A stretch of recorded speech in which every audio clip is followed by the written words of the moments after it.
One of the tenets of a great conversation to me is lively debate. Being able to go back and forth and understand different perspectives is something I really appreciate. And that's why I'm so excited for you to hear today's episode of Higher Learning with Blake Janover, founder and chairman at Janover Incorporated. Blake is so well read and well thought on so many different subjects. We talk about everything from generative AI to commercial real estate to his experience going to the New York Stock Exchange and NASDAQ to his favorite books. This podcast covers everything. I know you're going to love hearing from Blake just as much as I enjoyed talking to him. Welcome to another episode of Higher Learning. Today we have a very special guest. Today we are joined by Blake Janover. Blake is the CEO and chairman at Janover, his own company he founded. How you doing, Blake? I'm all right. I'm grateful to be here. Big fan of yours. Thank you for inviting me on. I am so excited. We've had so many good conversations, obviously offline. I'm so excited to bring it online. You have such an interesting story, so much going on in your life. I want to start here. I want to talk about the company Janover, and obviously I love hearing about the founder journey. I love meeting other entrepreneurs. Tell us a little bit about your company, and I'd like to know a little bit about how you got involved and started the company in the first place. Okay. Well, so our core product is a platform for commercial mortgages. The way I got started is I was raising $45 million of debt and equity for a transaction that I was working on. And it was really, really painful, unnecessarily so, and took 10 times longer than I thought it would. And it was like scratching my own itch. I know it's very cliche, but I thought, hey, maybe there's a better way. And a little bit of fiddling led to an end-to-end platform for financing multifamily and commercial real estate. So at this point, we've got 10%, something like this, of the FDIC insured banks in America on our platform, giving us first-party data, 35% of the top 100 credit unions, and we have billions of dollars a year in commercial loan applications.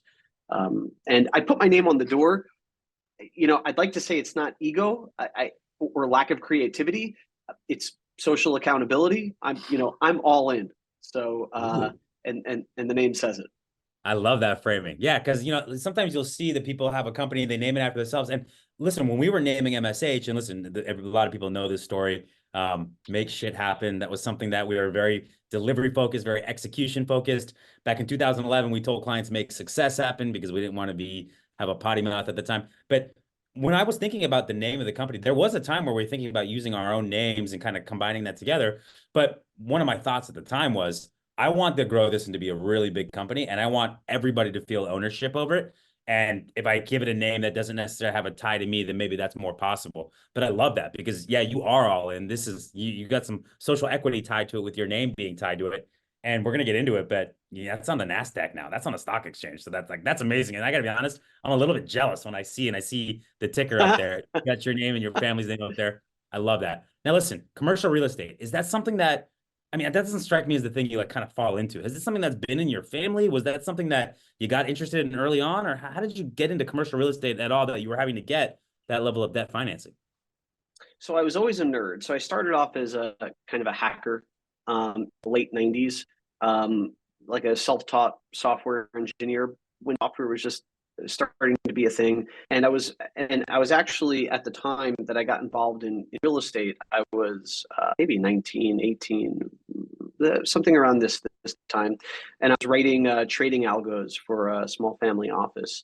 And a friend of mine who is a digital marketing geek was like, hey, I've got all these mortgage leads. And I was like, what's a mortgage? What's a lead? And we started collaborating together, and it was my segue into the industry, where I went to work for a company and then start a company. So going back 20 some odd years, I got into residential and commercial real estate finance through that very geeky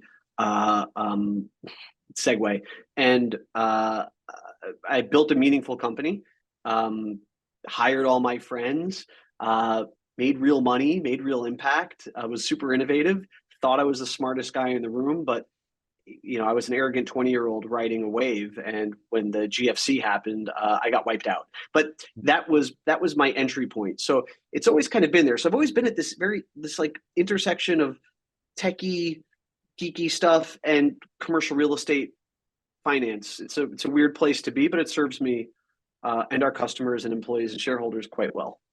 Okay, I don't want to drag you through the mud, but I want to go back to the GFC and in 2008, 2009. Obviously, things are not going well in the real estate world. You've got this company. I got to imagine the impact. How was that? I mean, walk us through that as a founder of a company, CEO of a company that's going through that type of crisis. How did you handle it? How did you manage it? How bad did it get? Poorly. So I think now this is I'm highly biased. My memories are you know some of it may be self-generated, but I think I handled it very badly in a lot of ways. The one way I handled it well uh, was I was always high integrity. So the friends that worked for me, I helped them go get jobs. I gave them a heads up. I told them, what I think is going on. So I've always cared very, very much to a point of counterproductivity, perhaps, for the people that work for me. Now, how did I handle it? I thought I was 20 something. I thought I was the smartest guy in the world. So I took all my money, put it back in the company, levered up, lost everything. Mhm. Took the last couple bucks I had, bought like crazy out of the money call options in some of the mortgage companies that were publicly traded that ended up failing.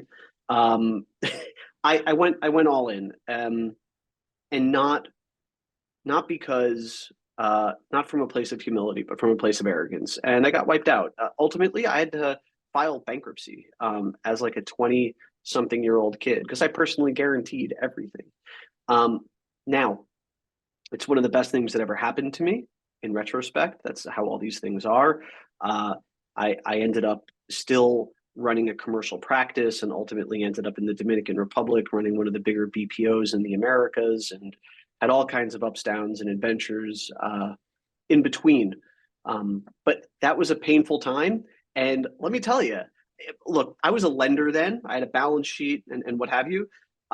So when interest rates flew up last year and markets turned upside down, uh, number one, I had some like a feeling in my stomach. I was like, I've been here before, but we're here without a balance sheet as far as like a balance sheet risk, well capitalized. And I've always had taste in my mouth. So anytime somebody's like interest rates are going down, they're going up or whatever, I'm like, no idea what's going to happen from a macro perspective.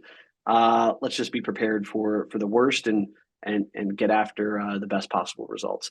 That was a very long answer, sir. You Fantastic, you though. you I might. love the story. I appreciate how vulnerable you are, right? And self-aware and self-deprecating you can be. But here's the reality of the situation, because when we look at successful entrepreneurs, and you and I are blessed enough to know a few of them, you always look at the end product and you're like, man, this person's got it all. They got the family, they got the wealth, they got the power, they got all these things. And the reality is that anybody who's had any level of success has had tons of failure, sometimes dramatic failure, right? Along the way, right? They say that failure is just success in process, or, smooth seas never made for a skilled sailor. And it's 100% the truth. A lot of times the successful entrepreneur is the culmination of 4, 5, 6, 7 fuck ups to get to that point, and what you learn from that makes you better and hardens you. And one of the things I say all the time about being an entrepreneur, because I don't know it's for everybody, but what I would tell you is this: it's not about having the heart or the mind necessarily. It's about the stomach, because they're going to go through situations like you did, where you personally levered up to the point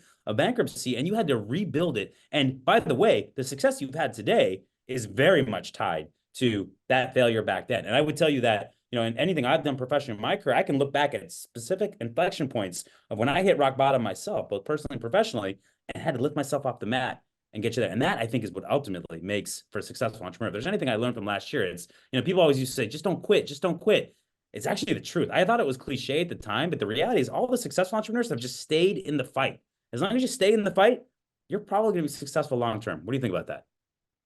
I think it's really well said. I would say that if I had to choose like a couple characteristics, it would be relentlessness. So just stay in the fight to the point of like ridiculousness, but also curiosity, whether it's self-reflection or the desire to learn. So as long because what you don't want to do is what I did when I was 20 nothing years old. I stayed in the fight, but I wasn't looking for what am I doing wrong? What can I do better? What happened to people that went through this before? because everything is super cyclical in this world. Like there's nothing new. It's variations of things that happened before. So how did other people handle this in the past? What happened in this is the GFC? What happened in the savings and loan crisis? What happened in the 70s under Volcker? Like how, so there was a lot of opportunity to be self-reflective. There was a lot of opportunity to be curious, and I wasn't. I was just cocky. So I think the combination of relentless pursuit of improvement, both in the company and inside, is will ultimately, lead to whatever outcome it is that you're after. I love it. So I know you said cyclical, and so I want to ask you about commercial real estate right now, right? And it's 2024. I almost said 2023. I'm moved into a new year. It's 2024, and I look back over the last 4 or 5 years, and of course, the proliferation of the internet has been happening way longer than that. That was supposed to take out a lot of brick and mortar from a retail perspective. That doesn't necessarily happen, but certainly with COVID, right? Office space. Occupation is much less than it was back before 2019. Our company personally is on a hybrid schedule, but we're still, leveraging offices. But that's not for everybody. That's not every company. So I'm interested, where are we right now? And then what's your kind of point of view, your informed point of view of what it looks like going forward? So I think people, it's a good question, and I don't want to bore the viewers or listeners with what I can do here, which is putz around on the subject for a couple hours. So I'll say that I think it's really important to segment these things. Commercial real estate is very broad, is a broad word. So there's office, and then for office, there's Class A, Class B, Class C, suburban, infill, urban. There's multifamily, industrial, hospitality, self-storage. There's all these different asset classes. The internet was supposed to break retail. It didn't, right? At the end of the day, actually, most of the big retailers haven't figured out how to make online shopping work, right? Walmart took a shot at it with jet.com. That did not work out. Online shopping is very much a loss leader. Most of the shopping still happens in retail. It's a complicated thing. I don't know what's going to happen with office or how it's going to happen, but I know generally in life, things are never as good or bad as we think they are. And anybody that's got a strong opinion about where things are going to be on a macro perspective in a 3 to 5 year window shouldn't be taken too seriously, which I think is like 90% of the people that are on CNBC. So the one thing I could the one thing I could say is there's a wall of maturities. Is something that you hear. There's a wall of maturities every year because all multifamily and commercial loans, or most of them, are balloon notes. So every year there's these maturities happening. Broadly, I've got let me see if I'm pointing at him. I've got Buffett right there. Buffett would tell you interest rates are financial gravity. So if you have a financial asset that's valued based off of the income it produces, and maybe benchmarked against a 10-year treasury from a risk and return perspective. So as interest rates go up, the value of those things are going to go down. Most of the loans outstanding today are good loans. Most of these loans were made 5 or 10 years ago. Most of these properties significantly benefited from inflation. And most of these banks are going to be just fine. I think you'll find, like in most cases, there's pockets of material risk. Urban office, Class B and Class C in New York and San Francisco. There's risk there. Who's the risk to? Is it to like one pension fund that's going to sell it to another pension fund, and then this pension fund's going to buy another one cheaper? I think everything's going to kind of be okay there. Is there some CMBS lenders that have extra exposure? Are there some regional banks that made some high leverage, no interest rate cap loans to somebody that had a big balance sheet but not a lot of liquidity, and was the balance sheet? So there's stuff out there, but net everything's going to be okay. Jackie, what I love about this podcast is that we just talk about such a myriad of topics and we never dumb it down. And it's just an incredible answer that is so informative. I learned a lot. I know our listeners are learning a lot. Listen to that. I'm gonna double down. I want to get into even more dense topics. Let's talk generative AI. Your platform leverages generative AI. Okay. Yeah. Very hot topic right now. I'm very interested how you think generative AI is going to start to impact our day-to-day lives, professionally and personally, specifically in commercial real estate, though, too. I'm sure you have a point of view there. Okay. So You know, my it's a good question, and another one that we could spend quite some time on. How is it going to affect our day-to-day lives? It's hard to say. I think that I think first it's it's one of these things where, look, you're talking to somebody that never really bought bitcoins or Ethereum or jumped into blockchain. So I'm not like one of these people that just jumps on to trends. Um, I've watched generative AI do things that are like shocking in the capacity that it's like more talented than me and many employees in many ways, and it's at its earliest stages. And I've watched the pace of change over the last 12 months, and it's shocking. My initial instinct was that um, generative AI could be massively deflationary, right? It could destroy jobs, a lot of jobs. But somebody brought up, uh, somebody mentioned the other day that it could be, um, it actually could increase GDP by making more productive humans and improving GDP per capita, which would essentially be inflationary. Um, so so I don't know. Here's what I do know, or what I feel confident about. I think that it's when I think about like the transformative moments in my life from a technical perspective, it was like technical things that happened that were transformative. Uh, I think there was like the mobile phone. I think there's networks, you know, Ethernet and the internet, and the migration to Wi-Fi. Uh, I think generative AI seems to me uh, that it certainly has the capacity to be as or more significantly transformative than any of these other things. I would compare it uh, to the internet, to like I would imagine that I could be totally wrong, right? Because we may not be able to get past a certain point um, in what an LLM can do, or how much, I don't know, capacity a transformer could have. Uh, but I think today, if I had to guess, I would say it's like an AOL 14.4K dial-up modem moment, and shit's about to get super interesting. Yeah, let Uh, me compound on it because yeah, I am somebody that I think people would refer to me as an optimist when it comes to technology. I see the good in things. There's no doubt that there's downsides and bad effects. We look at the internet, there's definitely a lot of downside. Anybody who's got a teenage girl will tell you there's some downsides that come with the internet. But my God, there's so much more that it's brought to our world, right? You're going to deal with downsides with anything. And so as I look at the last 20 years and kind of innovation, of course, the internet changed everything. And when I look at how it impacted consumers, you know, and the average person, access to information, access to tools and products and services we never otherwise would have had. I remember back when I grew up, and you would know this too.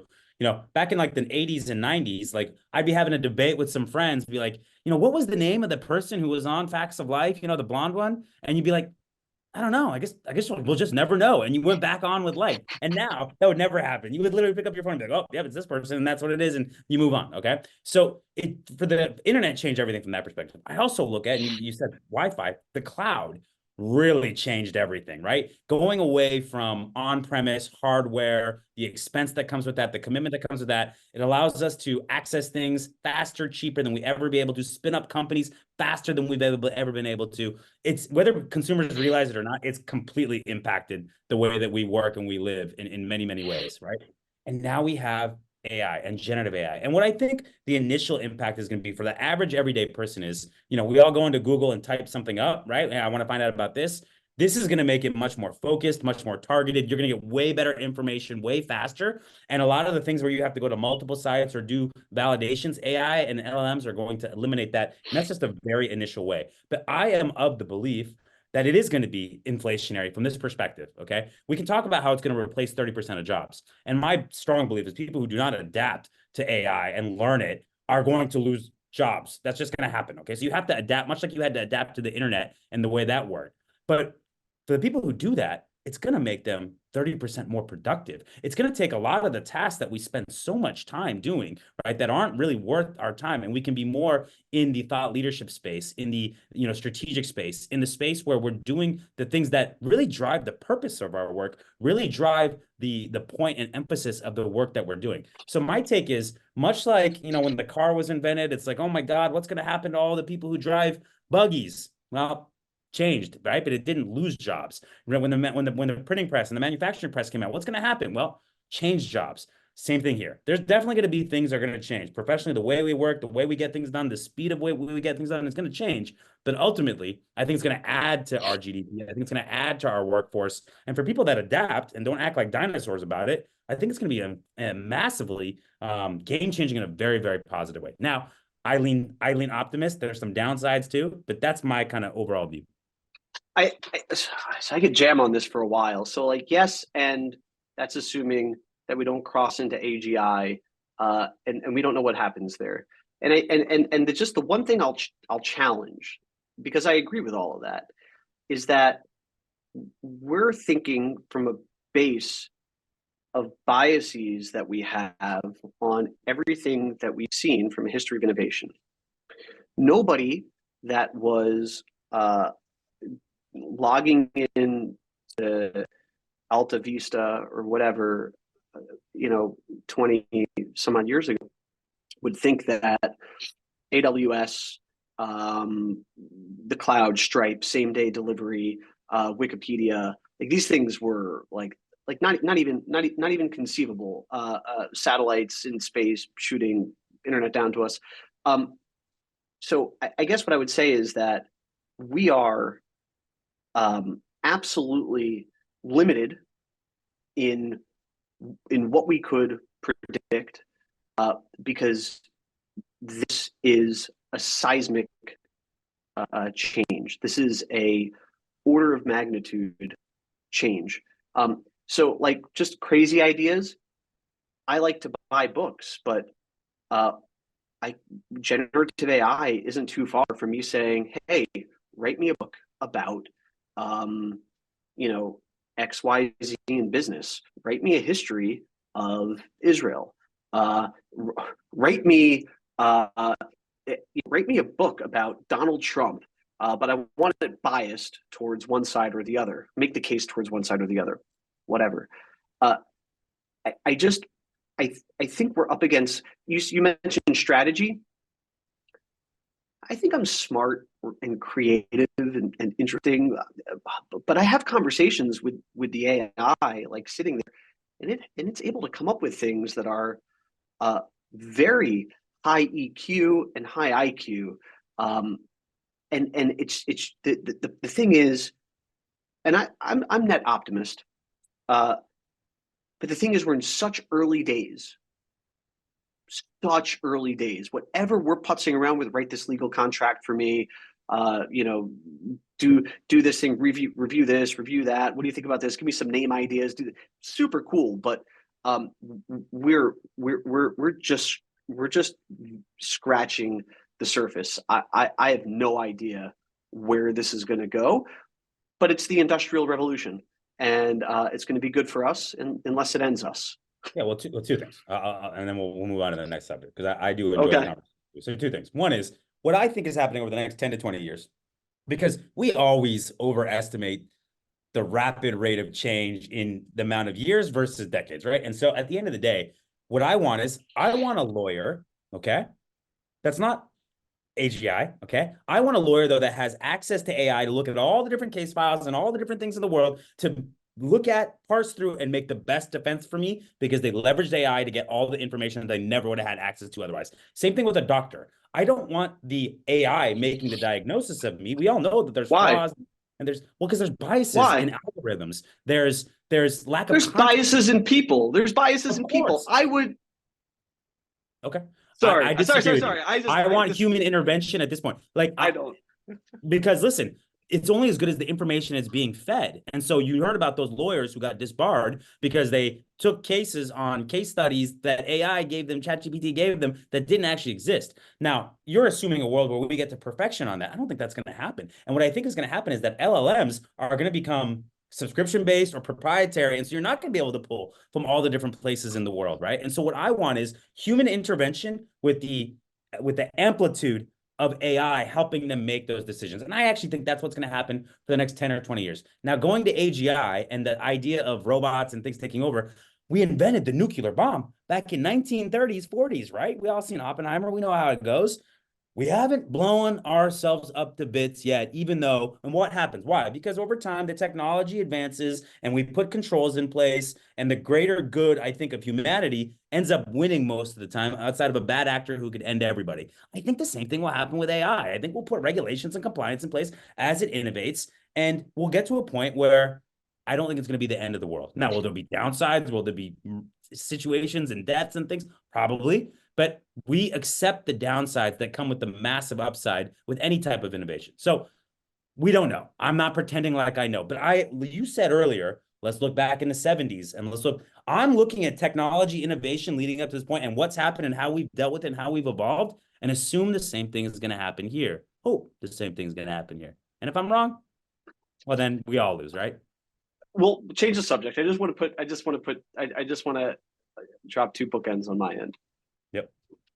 I disagree with most of this. So what you're about to say or what I just said? With what you just said. Okay, good. So number one, humans are like terrible at data. They make a ton of errors. They have a ton of biases. If we have a well enough trained LLM, and I'm talking about that LLM and a doctor, I'm not too far away from preferring the LLM. So that's one thing. But I think like generally humans want to have a human involved. But I gotta say one thing to you on that. Who's putting the data in that the LLMs are reading off of? Humans. So I think there could be error there. So I think we're getting to a point where we're passing that with so I think we're getting to a point that we're passing that. So the other thing with AGI, so the thing that would happen possibly with AGI is that it becomes self-prompting or it develops its own incentives. That's not something a nuclear bomb can do. So I think I feel pretty confident that if LLMs are the stepping stone to AGI, then we are beyond the ability to control or regulate it. That's a big if.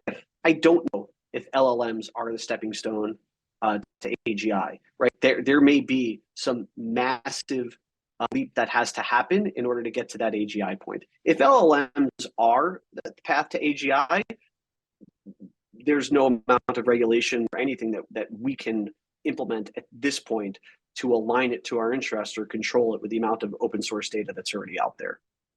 If you build it with controls in mind and future ethics in mind, and we put a responsibility on, the thing is Jurassic Park and Terminator. It's already out there. All happen in movies, but they're not. They haven't happened in our reality. We have innovations and things that we've done that haven't gotten completely out of control.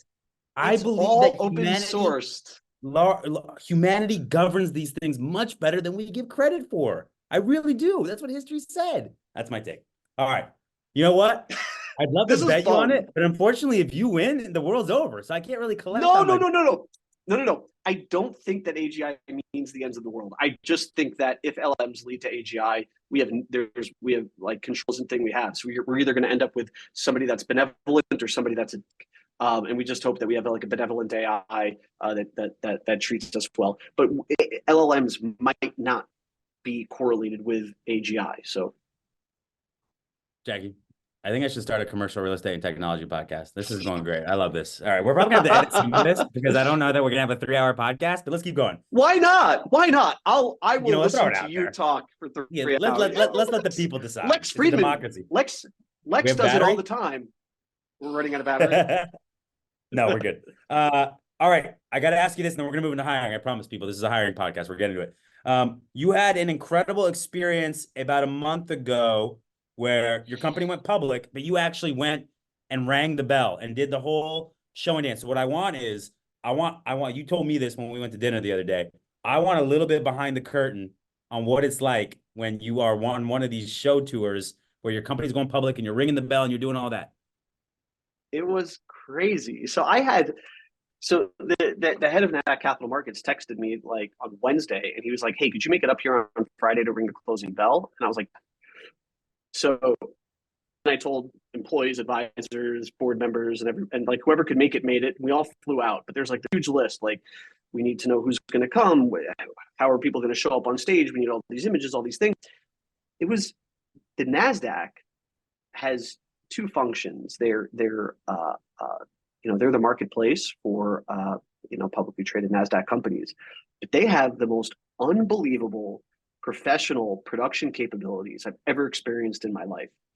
We showed up at the NASDAQ in Times Square. I don't know what that thing I don't is. either. I don't know why it pops up. I didn't hit anything, but I'm giving you a thumbs up. I Okay. love it. Keep going. I'll take it. So we show up there in Times Square. They have the drinks and the Janover stuff all over the place and our logos, and they gave us the whole the cylinder thing. There's a name for it on Times Square for like an hour, 2 hours.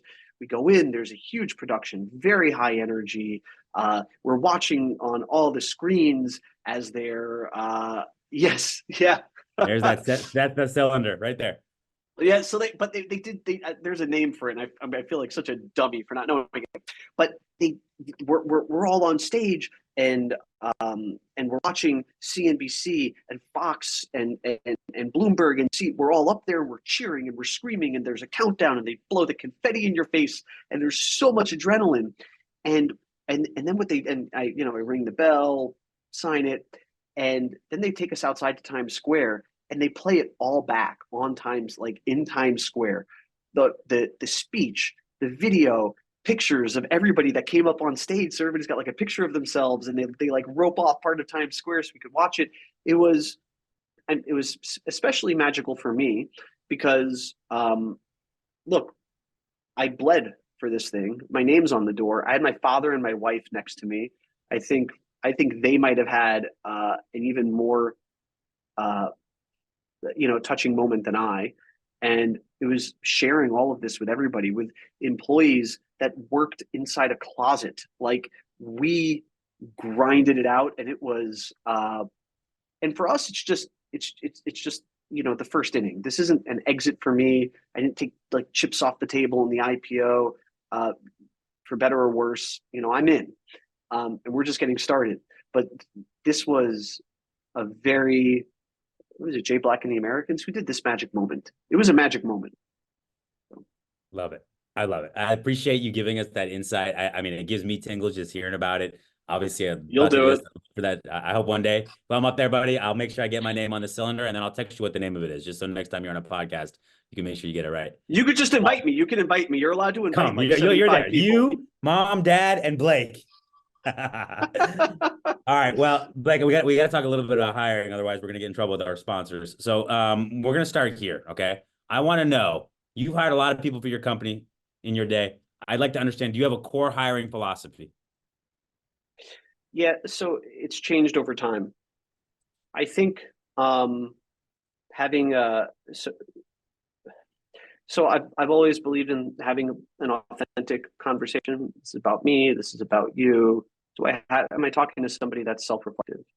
And I look back over time, and you look at the Jack Welches of the world, the best hirers perhaps, and even like the best of the best have 50% hit rates. And I think you guys have better, but I really think you do. But like generally, I think if you're really, really good, you're getting 50%. I think I've done much better than that over time. But it depends. I don't know what's going on. I have zero idea why there's fireworks going off right now, but I love it. Things are amazing. Okay. The AI so knows. weird. Yeah, that is weird. I have no idea why that happened. I just have to like I have to keep it? my hands down. It's not on Zoom because I have nothing activated on Zoom. I think it's an Apple thing. I hope it doesn't happen to you. But look, here's my core hiring philosophy, because I have a new one now. It's references, and even better if it's the managers or the colleagues that they don't give you. It's references. Soft references. That's how you're always going to get a really good answer on somebody. Now, have you gone through a process where you really love somebody and then you got a reference, you're like, not sure, and you had to pull back? And how did you handle that?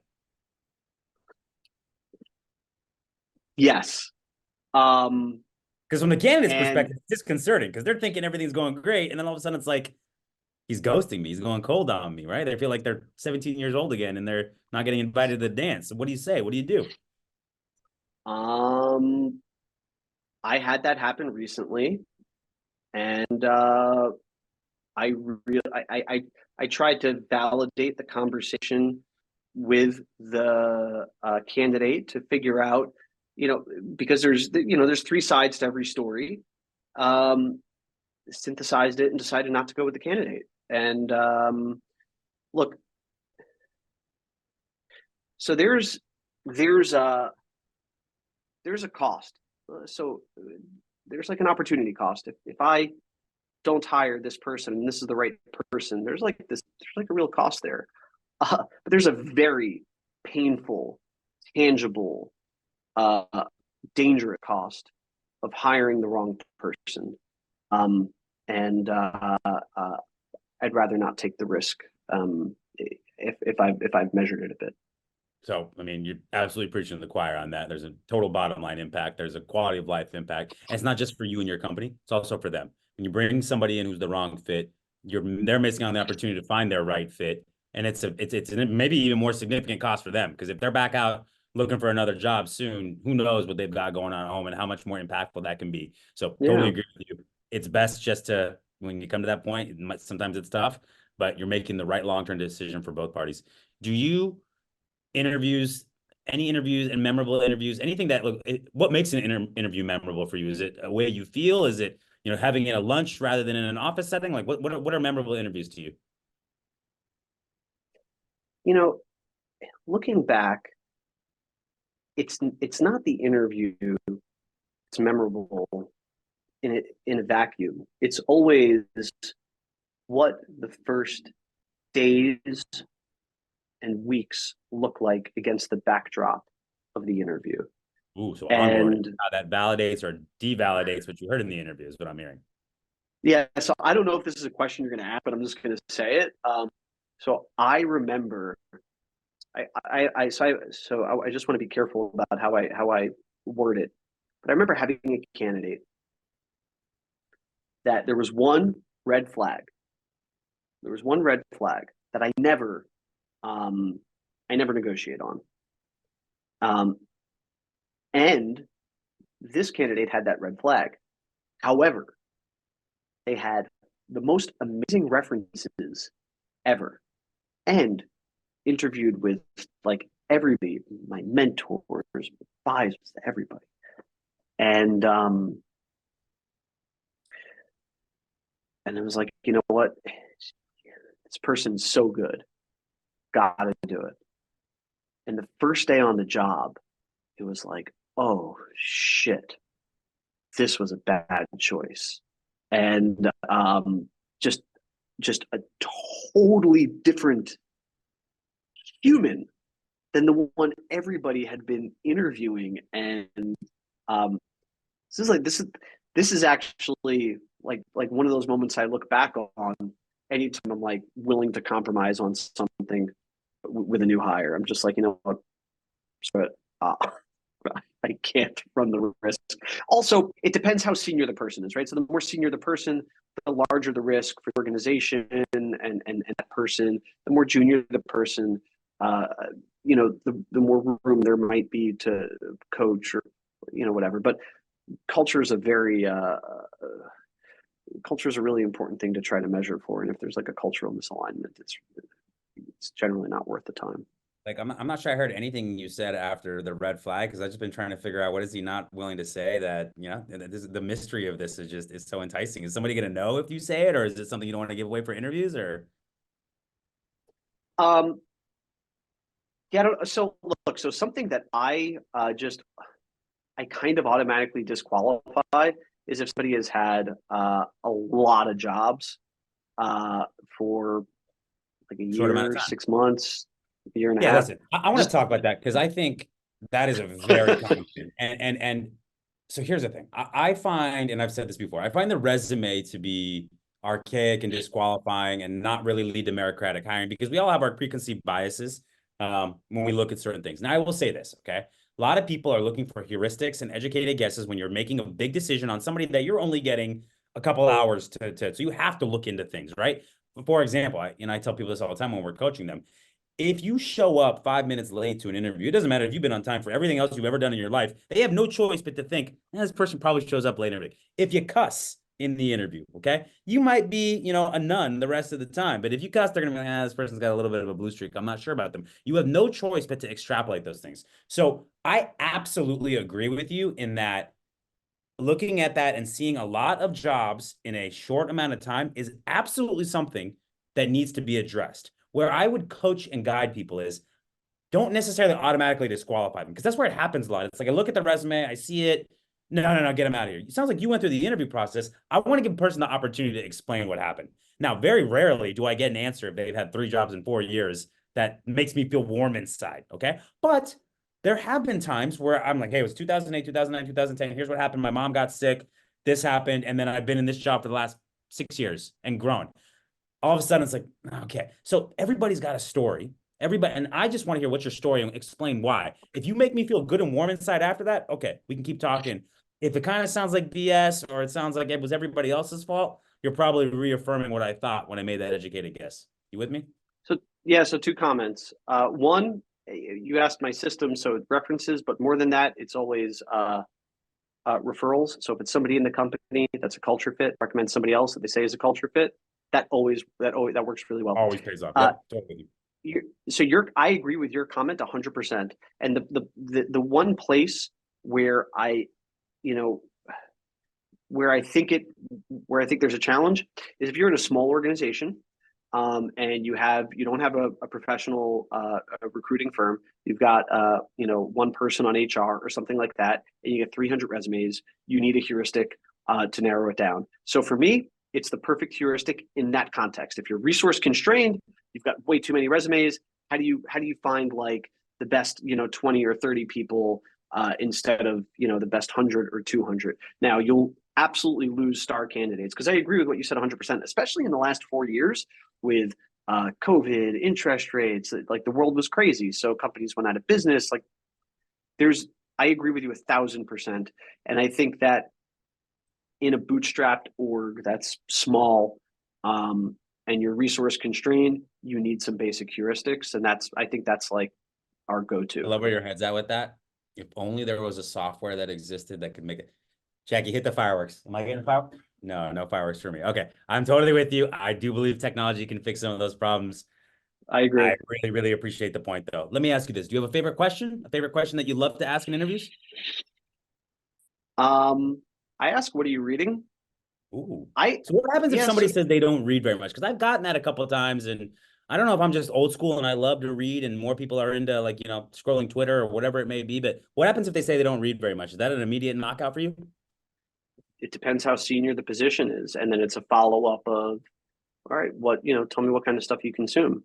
If it's like, nothing, I like to listen to music, that probably doesn't work for somebody senior in our organization who needs to embody, like, one of our values is curiosity. And whether it's, I like to, I need something, right? Is it a Lex Friedman podcast? Is it a Tim Ferriss podcast? Do you like to read biographies? Do you have a mentor? What are you doing to educate yourself, to stimulate your mind? And are you interested in that? Like, are you trying to level up as a person? Because the only way you're going to level up our organization is if you're leveling up on the inside also. Okay, I got to ask him because you're very well read. You and I both love to read. We're going to talk about that more in a minute. But have you ever asked somebody that, and then they listed a book, and then you did a follow-up, and then you realized that maybe they didn't read the book, or have you ever gotten an answer there that you didn't like, or is there anything that stood out? No. Okay, good. At least they're being high integrity. At least you're filtering for integrity when you're interviewing. I love that. I'm going to make up a bunch of books I pretended I've read to you, like these ones back here. So don't ask me any follow-up when we get to that part, okay? All right. Let's move on. I appreciate that. I want to know a little bit more about work right now. So tell me this. What's something you're working on right now that you're juiced about, you're excited about? What's something that's going on that just gets you going in the morning? We just started licensing out our generative AI applications and versions of our generative AI to institutions and commercial real estate lending enterprises. And I am so excited about that, about us being part of the AI transformation inside what is traditionally the slowest, most archaic, most inertia-filled industry in the world, with like very, very clear value props, very, very high ROI.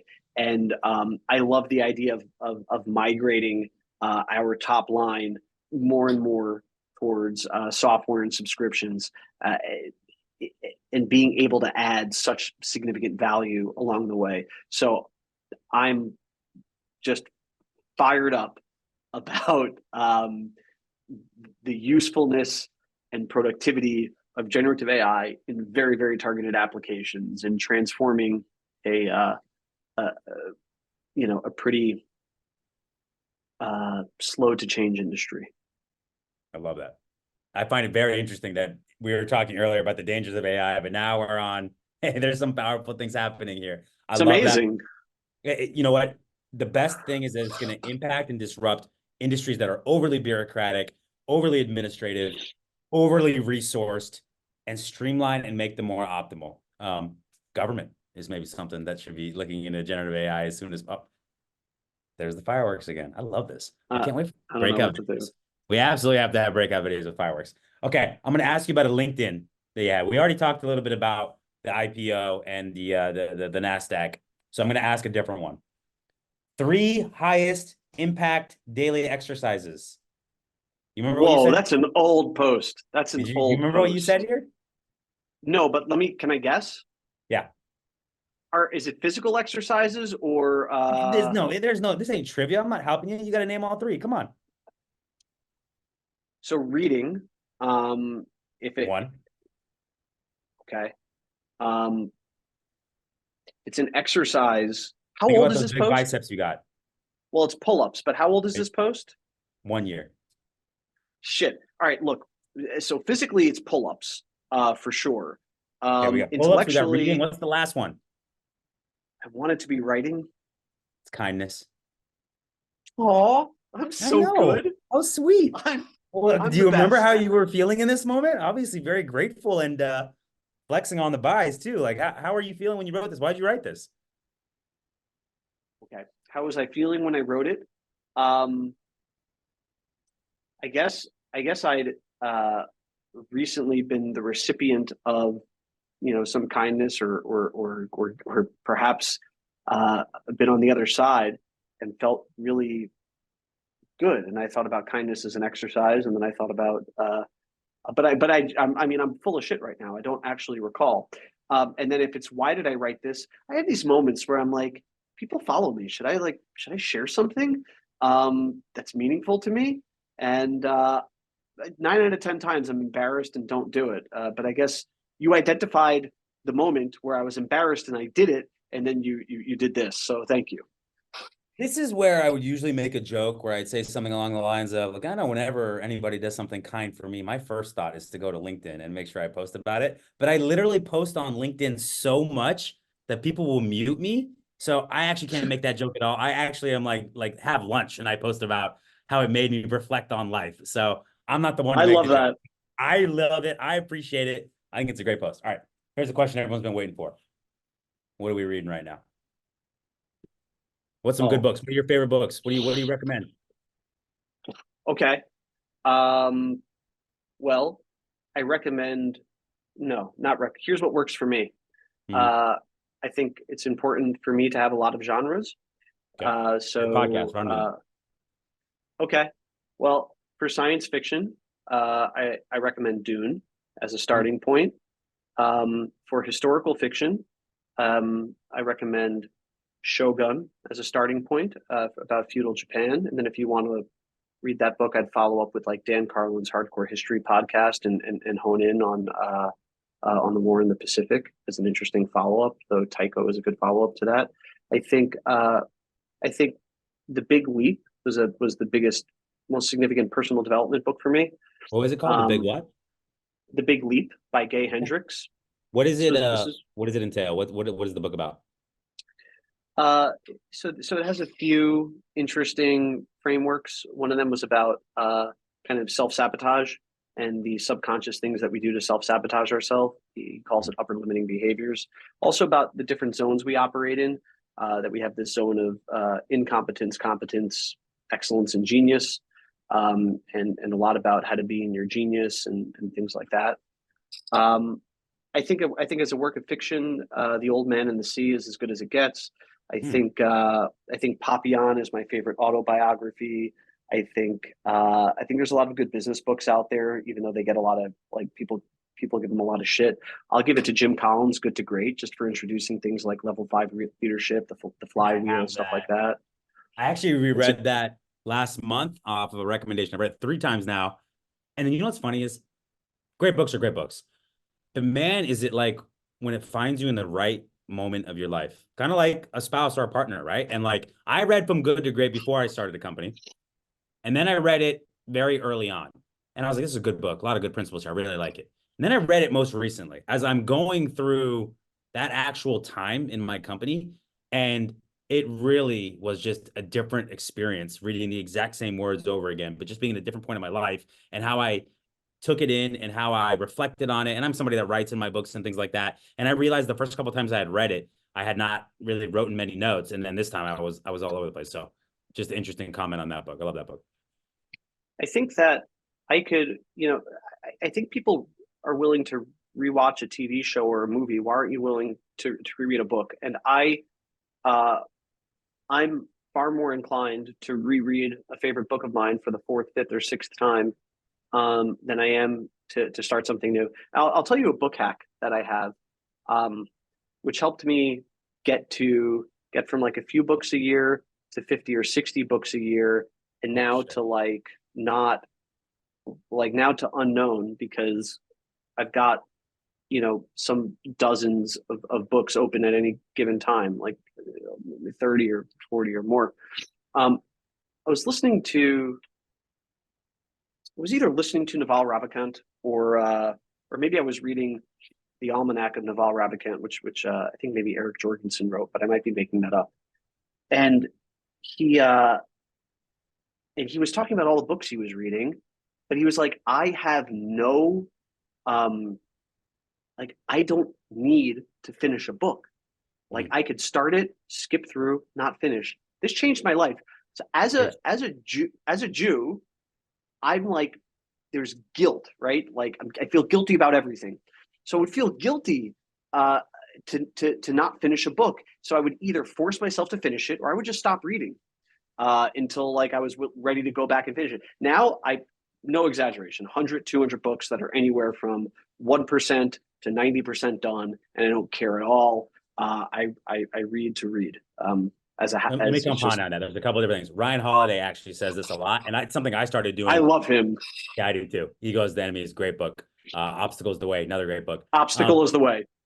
Great book. I he's been saying this for a while. I've done this for a while though too, because what I found myself doing was you started something. This is a commitment. You gotta follow through with it. But you know what the funny thing about books are is that they repeat the same theme, especially the type of books I read over and over and over again, right?